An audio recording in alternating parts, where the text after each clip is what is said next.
नमस्कार आप सभी को। आइए इस लेक्चर में हम लोग बातचीत करते हैं कौटिल्य के बारे में। आपने बहुत कुछ सुन भी रखा होगा। एक अखंड भारत के निर्माता और भारतीय मानचित्र को अगर प्राचीन काल में एक बड़े क्षेत्र तक पहुंचाने का काम किसी ने किया तो वो कौटिल्य थे। चंद्रगुप्त मौर्य के माध्यम से मौर्य वंश के एक विशाल साम्राज्य की स्थापना करने वाले कौटिल्य को आपने इतिहास के अलग अलग खंडों में, सीरियल्स में, कई चीजों पर आपने इनके बारे में सुनते हुए, बोलते हुए देखा होगा। और आप अक्सर समझते हैं कि जब कभी किसी कूटनीति की बात होती है तो कौटिल्य का नाम, चाणक्य का नाम जरूर सामने आता है। हर पार्टी में एक चाणक्य होते हैं, हर मोहल्ले में एक चाणक्य होते हैं। तो क्या वो चाणक्य हैं? चाणक्य जैसा कुछ करते हैं, इसलिए उनको उनकी उपमा दी जाती है। तो बगैर समय गवाए हम चाहेंगे कि कौटिल्य के बारे में आप सब आज के डिस्कशन में भाग लें और हम सब उस पर चर्चा करेंगे और जानेंगे, समझेंगे कि आखिर इनका क्या योगदान भारतीय राजनीतिक चिंतन में रहा। कौटिल्य, जैसा कि आप जानते हैं,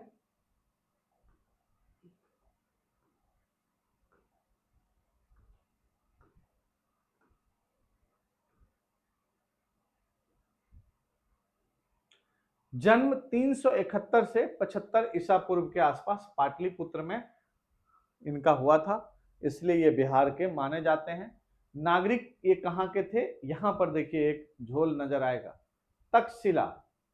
तक्षशिला का मतलब हो गया पाकिस्तान, और तक्षशिला में ये जाकर के रहे होंगे, वहां पढ़ाई लिखाई किए होंगे, नागरिकता ले लिए होंगे। तो नागरिक वहां के कह सकते हैं।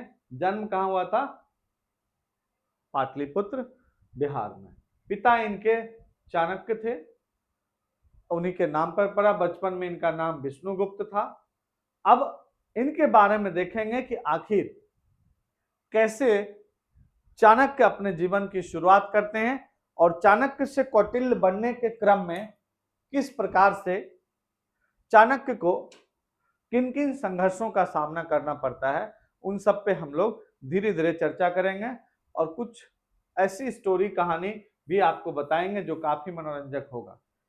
विचारधारा में आते हैं। व्यक्ति पहली प्राथमिकता, राज्य कल्याणकारी राज्य हो, प्रशासन केंद्रीकृत राजशाही व्यवस्था को मानते थे, न्याय कानून प्लस प्राकृतिक न्याय हो, नीति नैतिकता और कूटनीति दोनों पर आधारित हो। तो राजनीति में कूटनीति को शामिल करने वाले कौटिल्य प्राचीन काल में एक महान राजनीतिज्ञ कहा जाए या राजनीतिक चिंतक या विचारक कहा जाए। इनके नजरों में राज्य का सिद्धांत क्या है? कौटिल्य ने राजा को एक दिव्य व्यक्ति के रूप में प्रस्तुत नहीं किया कि वो कोई अवतार नहीं है। वह सामाजिक अनुबंध में विश्वास करते थे, इसीलिए वो मानते थे कि राजा ईश्वर का अवतार नहीं बल्कि इसी समाज से निकला हुआ एक योग्य व्यक्ति है जो कोई भी हो सकता है। उनके अनुसार राज्य की भूमिका अपने लोगों की सुरक्षा प्रदान करना, लोगों को अपने कर्तव्यों का पालन करने के लिए प्रेरित करना और सामाजिक कल्याण बनाए रखना है। यही राज्य का मुख्य काम है। कोई भी क्षेत्र राज्य के नाम का हकदार नहीं है जब तक कि यह लोगों से भरा ना हो और क्षेत्र पर पूर्ण अधिकार के साथ शक्ति के समूह द्वारा नियंत्रित ना किया गया हो उस क्षेत्र को। तो कोई भी रीजन ऐसे ही कहीं है, किसी के अधिकार क्षेत्र में नहीं है, तब तक उसे राज्य का हिस्सा कैसे कहा जाए? राज्य के परिभाषा में हम सब जानते हैं कि एक निश्चित सीमा के अंतर्गत का वह क्षेत्र जो इस सीमा के अंदर और बाहर किसी भी प्रकार के निर्णय लेने में संप्रभु हो, उसको संचालित करने वाला एक सरकार हो, उसकी एक निश्चित जनसंख्या हो, उसी के लिए तो राज्य शब्द यूज किया गया। तो राज्य की परिभाषा चाणक्य भी कुछ इसी तरह से देते हैं कि एक ऐसा भूभाग जो किसी के नियंत्रण में हो, प्रत्यक्ष नियंत्रण में हो, वहां कुछ लोग, जनसंख्या रहते हो और वह अपने आप में एक संप्रभु क्षेत्र हो। सप्तांग सिद्धांत में इन्होंने भी 7 तत्व बताए एक राज्य के संचालन में: स्वामी, अमात्य, जनपद, दुर्ग, कोष, दंड और मित्र। इन सातों के माध्यम से ही राज्य का सत्ता का संचालन होता है। इन्होंने कहा कि स्वामी जो है यानी कि जो मालिक है वह सब कुछ का हेड होता है, उसको लेकर के आगे बढ़ा जाता है। अमात्य जो प्रधानमंत्री या मंत्रियों का एक समूह होता है जो होना जरूरी है, जो उसको दिशा निर्देश देता है समय समय पर। जनपद एक ऐसा क्षेत्र जो उसके अधीन रहता हो। दुर्ग एक ऐसा किला जो उसके राज्य के संरक्षक के रूप में हो। कोष एक ऐसी व्यवस्था जो कि आर्थिक रूप से संपन्नता या हर चीज की उपलब्धता कराता हो। दंड का मतलब हुआ है कि एक दंड का प्रोविजन भी हो, कि गलती होने पर पनिशमेंट की बात भी हो। और मित्र के रूप में कहा गया कि कोई ना कोई ऐसा हो जो हमें हर तरह की सूचना, संदेह और क्या बोलते हैं उसको, राय मशविरा एक मित्र की भांति देते रहे, जिससे कान खुला रहे, है ना। तो आप ये याद रखिए साथ। स्वामी राजा, राज्य का सर्वोच्च अधिकारी, एक शासक, बुद्धिमान, बहादुर, धैर्यवान, व्यापक सोच, युद्ध की कला जैसे सभी आवश्यक गुणों से युक्त होना चाहिए और हमेशा सतर्क रहने वाला होना चाहिए। उन्हें अनवीक्षिक यानी दार्शनिक विषयों, त्रयी, वैदिक विद्या, वार्ता, अर्थशास्त्र और दंड नीति का अध्ययन करना चाहिए। इन सब पे राजा की कुशलता होनी चाहिए। फिर उसे काम, क्रोध, लोभ और अभिमान से दूर रहना चाहिए। उसे धर्म का रक्षक होना चाहिए। तानाशाह नहीं बनना चाहिए।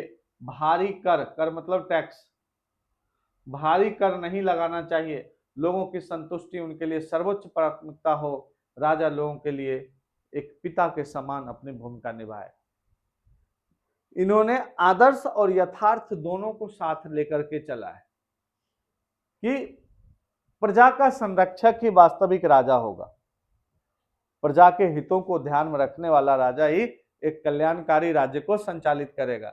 ये सब इसने दिया और शीर्ष के रूप में यानी कि माथे के रूप में लिया किसको? स्वामी को। दूसरे नंबर पे आइए, अमात्य या मंत्री आंख। अर्थशास्त्र में अमात्य सेवा का एक नियमित संवर्ग है। सभी उच्च अधिकारियों का गठन करता है, चाहे पार्षद हो या विभागों का कार्यकारी प्रमुख। राजा को 3-4 परामर्शदाता नियुक्त करने चाहिए, ना तो अधिक और ना ही कम। यानी कि अमात्य मंत्री, उनके पास एक मंत्री का समूह, जिसको कि आज के डेट में भी मंत्री परिषद बोलते हैं ना। और इस मंत्री परिषद का हेड कौन होता है? प्रधानमंत्री। ये राजा के पास होना चाहिए। और ये होते कौन थे? ये ब्राह्मण होते। क्षत्रिय को सही सलाह, सही मार्गदर्शन करने वाले। तो ब्राह्मण का मतलब हो गया कि वो विषय में निपुण थे, उनको सारी चीजों का ज्ञान था और वो निर्देश देते थे राजा को। जनपद, जिसको जंघा कहा गया, क्षेत्र और जनसंख्या शामिल है। न्यूनतम घर हो 100 से अधिकतम घर 500 तक हो, उससे ज्यादा ना हो। गांव में पेड़ों, नदियों, पहाड़ों, जंगलों की सीमाएं होनी चाहिए। सीमाओं पर गढ़वाली राजधानी और शहर बसाए जाने चाहिए। ये जनपद है। जांग, दुर्ग, किला, भुजा, यह किलों को संदर्भित करता है। विदेशी आक्रमणों के खिलाफ सुरक्षित रखने के लिए रणनीतिक स्थानों पर राज्य के पास अपने क्षेत्र में पर्याप्त संख्या में किले होने चाहिए, जहां पे छुपा जा सके। पहाड़ों, रेगिस्तानों, घनों जंगलों और बड़े जल निकायों के पास किले बनाए जाने चाहिए। अगर आप लोग कभी लाल किला के पास गए होंगे, बिल्कुल करीब से दीवार के पास, तो देखेंगे उसके चारों तरफ का एरिया एक छोटा सा नहर या तालाब जैसा खुदा हुआ, जिसमें पानी हुआ करता। कहा जाता है कि उसमें उसको पार करने के बाद दीवार तक पहुंच सकते थे। और फिर उस किले पर चढ़ाई, और फिर किले पे चढ़ाई करके अंदर में प्रवेश, और फिर अंदर के सैनिकों से सामना। बड़ा मुश्किल काम होता था। बाहुबली देखे होंगे मूवी, समझ रहे हैं? तो बाहुबली मूवी में देखना ना, किला कितना बड़ा दिखाया कि उसको भेद करके अंदर घुसना कितना मुश्किल काम। तो ये आप लोग समझते हैं, ये कह रहे थे कि जरूरी है। दुर्ग या किला भुजा की तरह सुरक्षा करता है। कोई भी आपके ऊपर अटैक हो, सबसे पहले क्या फेंकते हैं? हाथ। हाथ हरा देते हैं। तो हाथ हरा देते हैं, इसका मतलब हुआ कि किला आपसे आगे आपको रोकने के लिए खड़ा रहेगा। कोष यानी मुख। कोष और सेना राज्य के जुड़वा स्तंभ हैं। सेना कोष की रक्षा करती है, बिना कोष के सेना राजा के खिलाफ जा सकता है। कोष सेना और दुर्ग दोनों की रक्षा करता है। सन्निधाता कोषागार का प्रभारी था उस दौर में, तो कोष को इन्होंने मुख से वो किया। फिर कोष को राजा द्वारा बनाए रखा जाना चाहिए और प्रतिकूल समय जैसे अकाल इन सब में इसका उपयोग किया जाना चाहिए। कृषि राजस्व का सबसे महत्वपूर्ण हिस्सा पैदा करती है। शुल्क, सीमा शुल्क न केवल निर्यात आयात पर बल्कि स्वदेशी उत्पादों पर भी लगाया जाता है। कर माध्यम होने चाहिए। आपात स्थिति में जब और यदि राजकोष समाप्त हो जाता है तो उसके उपाय किए जाने चाहिए। मतलब कोष का ज्यादा से ज्यादा जितना हो सके अर्जन करके रखना चाहिए, विपत्ति के समय उसका प्रयोग किया जाना चाहिए। कहते हैं ना, हम बचत करके रखनी चाहिए। जब आफत विपत्ति आए तो उस दौर में उन पैसों का इस्तेमाल करके आप अपना जीवन कुछ समय के लिए तो काट सकते हैं, निर्वहन कर सकते हैं। एक बार मैं आपको एक स्टोरी बताता हूं चाणक्य और चंद्रगुप्त का। चाणक्य चंद्रगुप्त के माध्यम से धनानंद को पराजित करके और मगध का जो साम्राज्य है वो चंद्रगुप्त के माध्यम से पूरे भारत में फैलाने का, अखंड भारत के निर्माण का सपना देखते रहते थे। उस क्रम में उनकी स्ट्रेटजी होती थी कि धनानंद का अगर धन उससे छीन लिया जाए किसी भी तरीके से, जुगाड़ से, तो धनानंद कमजोर हो जाएगा, क्योंकि कोष राजा की सबसे बड़ी ताकत होती है। जब किसी देश का कोष खत्म होने लगता है ना, नेगेटिव कर्ज उस पर चढ़ना शुरू हो जाता है और उसके पास विदेशी मुद्रा है नहीं, बाद में स्थिति इतनी खराब होती है देश तक को दांव पे लगाना पड़ जाता है। तो ये स्थिति हो जाती है कोष के अभाव में किसी भी राजा का। इसलिए कोष को वो बहुत महत्वपूर्ण मानते थे। कोष मतलब पैसा, धन, राजकोष, राज का खजाना। और वो बौनों के मदद से, समझ रहे ना, बौने जो थोड़े कम हाइट के हुए, उनकी मदद से धनानंद के राजकोष को चोरी से खाली करवाने में ये सक्सेस हो जाते। अब वहां से धन निकाल करके वो लेकर के तो चलते हैं, लेकिन एक पहाड़ी पर जाने के बाद धनानंद को तब तक पता चल जाता है कि राजकोष से स्वर्ण मुद्राएं और ये सब चीजें निकाल ली गई, और चाणक्य जो है फिर घिर जाते हैं उस पहाड़ी में। और चाणक्य को यह पता होता है कि अगला स्टेप फिर ये होगा, और चाणक्य उस समय नीचे जुगाड़ किए हुए रहते हैं कि जितने भी सोने जवाहरात मुद्राएं वो रखते हैं, वो उसको बोलते हैं कि इसको नमक के बोरे में रखना, यानी नमक के बोरे में डाल करके इसको ले चलो।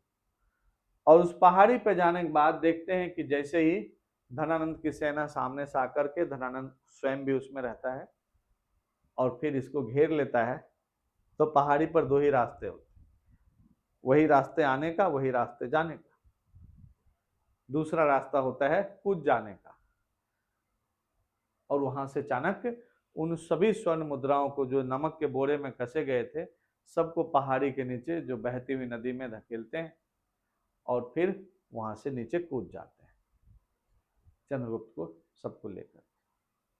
फिर आगे उनका व्यक्ति सेट रहता है जुगाड़, ये सारी बोरियां बह करके आएंगे, तुम यहाँ पे सब लोग नाव लेके खड़े रहना, वो धनानंद के एरिया से बाहर का क्षेत्र है, वहां से उन सभी स्वर्ण मुद्राओं को लेकर के आसपास के गरीब गांवों में बांटेंगे और सेना तैयार करेंगे। ऐसा करने में वो सक्षम होते हैं।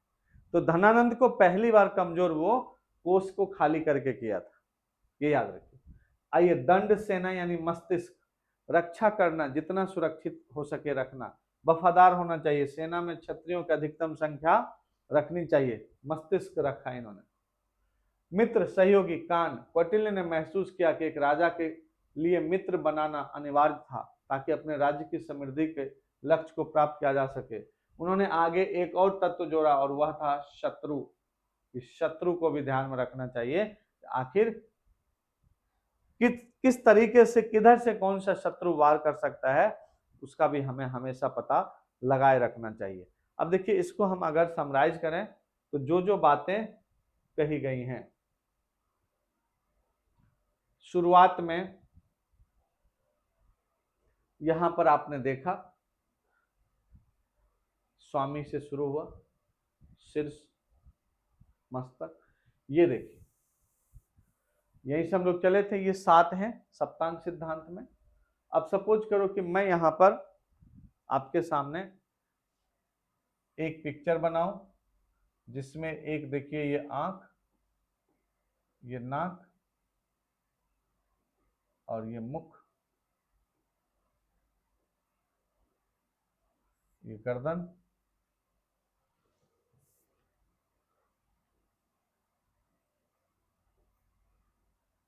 ये बाजू,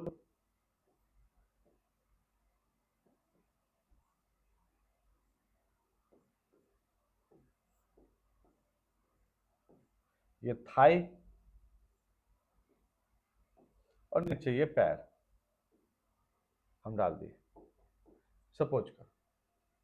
तो अब वो कहते हैं ये जो हेड है ये स्वामी है,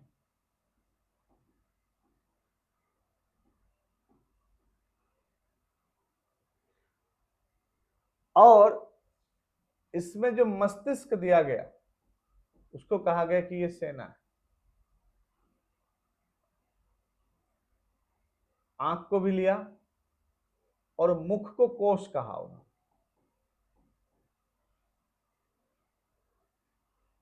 इसमें शीर्ष हो गया स्वामी, आंख हो गया अमात्य या मंत्री,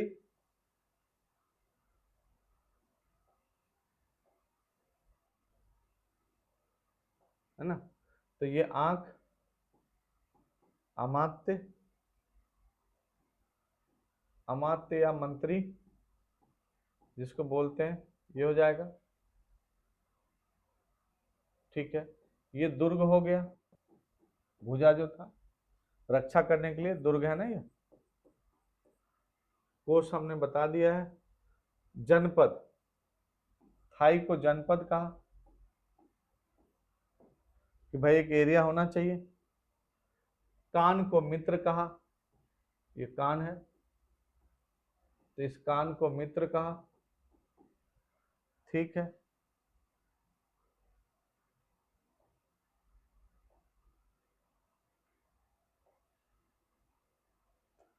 और दंड को मस्तिष्क का यानी कि सेना, हमने शुरू में सेना डाल दिया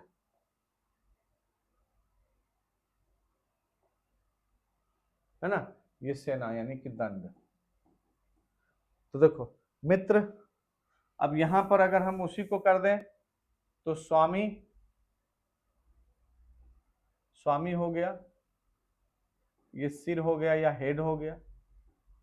अमात्य आंख हो गया। जनपद जांग हो गया, थाई।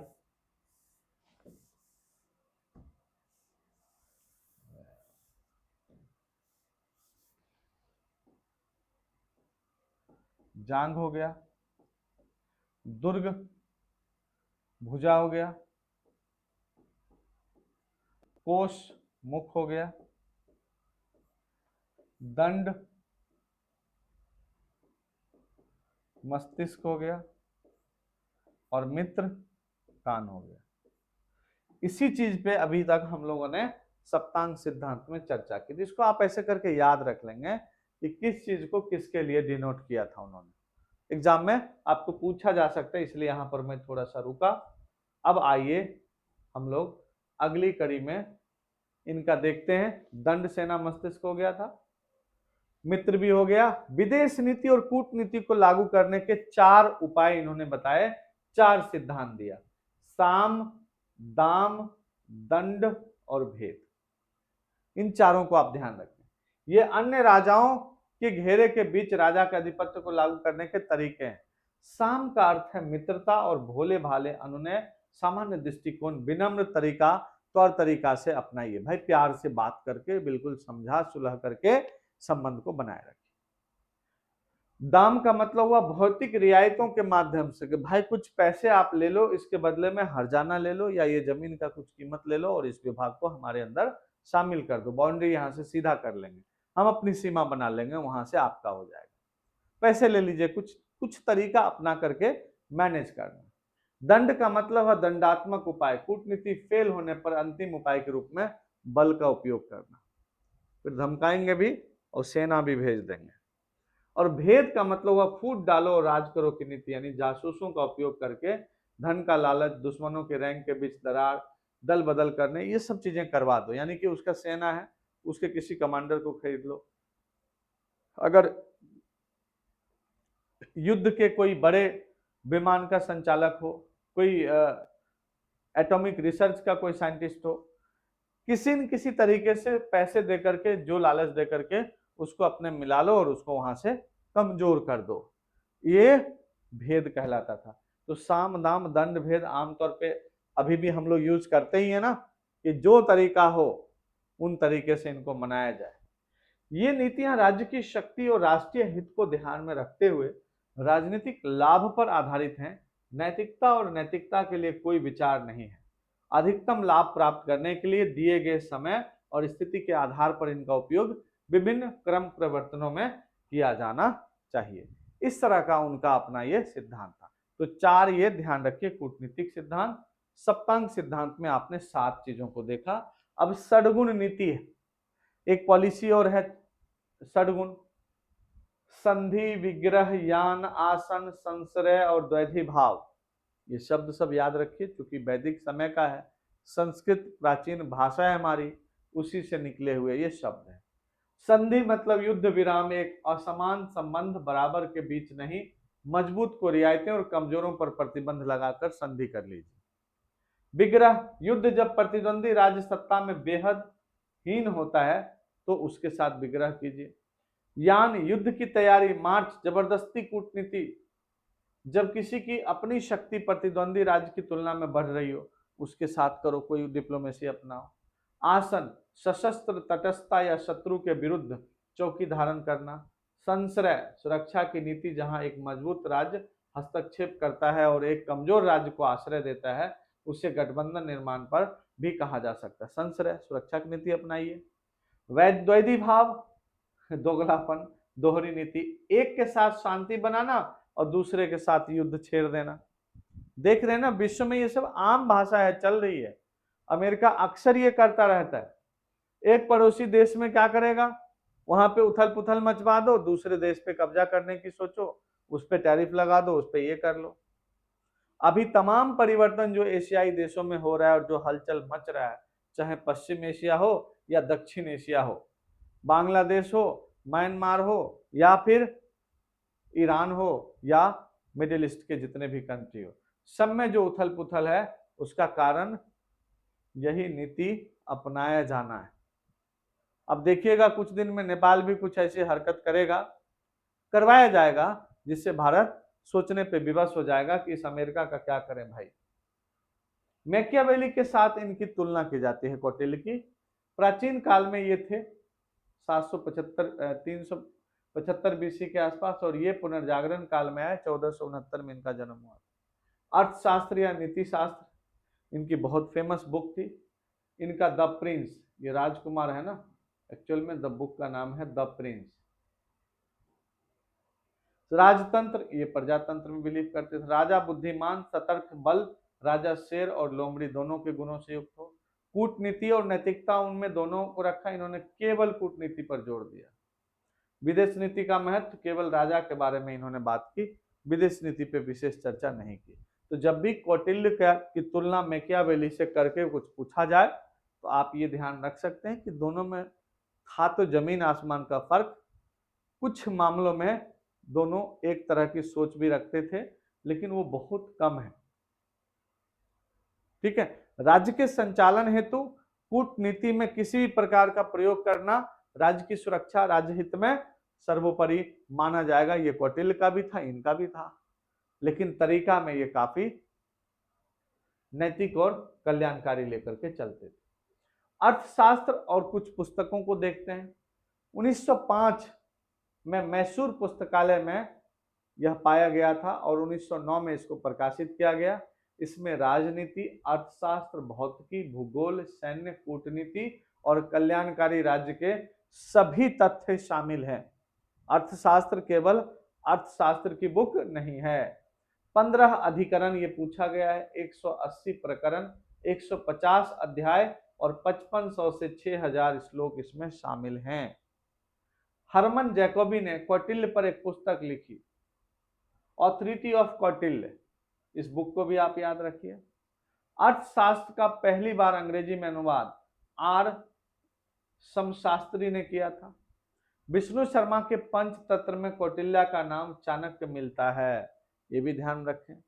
विशाखा दत्त द्वारा लिखित मुद्रा राक्षस में उनका नाम कौटिल्य पाया गया। तो कौटिल्य, चाणक्य या यूं कहें कि विष्णुगुप्त, ये जो तीन नाम है, इन तीनों नाम को बारे में आपके पास जानकारी हो कि कहां कब ये तीन नाम उनके पड़े। तो इस तरह से हम कौटिल्य पर भी जो जानकारी होनी चाहिए आमतौर पे उस पर हमने चर्चा की। इसके अलावा चाणक्य का अपना एक निजी इतिहास है। चंद्रगुप्त मौर्य द्वारा मौर्य वंश के स्थापना के क्रम में, धनानंद के विनाश के क्रम में चाणक्य ने हजारों ऐसी एक्टिविटी की है जो कि बहुत ही यूनिक और बहुत ही इंटरेस्टिंग आपको लगेगा। मैं ये कहानियां अक्सर सुनाता रहता हूं कि चाणक्य कौटिल्य कब कहलाए और किन परिस्थितियों में उन्होंने कूटनीति या कुटिलता का सहारा लिया, एक नैतिक व्यक्ति। तो जब वो हार जाते हैं सत्य के रास्ते पर चलते चलते और चंद्रगुप्त को बार बार धनानंद यानी नंद वंश पर हमला कराने के दौरान देखते हैं कि सही रास्ते पर चलने के दौरान हम कहीं ना कहीं फंस जाते हैं। फाइनल वो कूटनीति का सहारा लेते हैं और उन कूटनीति में पहला जो कूटनीतिक चाल है वह आंभी के विरुद्ध चलते हैं वो, और फिर तक्षशिला के राजा के रूप में चंद्रगुप्त को वहां बिठाते हैं और वहीं से फिर प्रारंभ होता है इनकी कुटिलताओं का एक लंबा कहा जाए कि होर, जिसमें कि नंद वंश का अंत होता है धनानंद के अंत के साथ और मौर्य वंश की स्थापना होती है। मिलते हैं अगले लेक्चर में, तब तक के लिए बहुत बहुत धन्यवाद।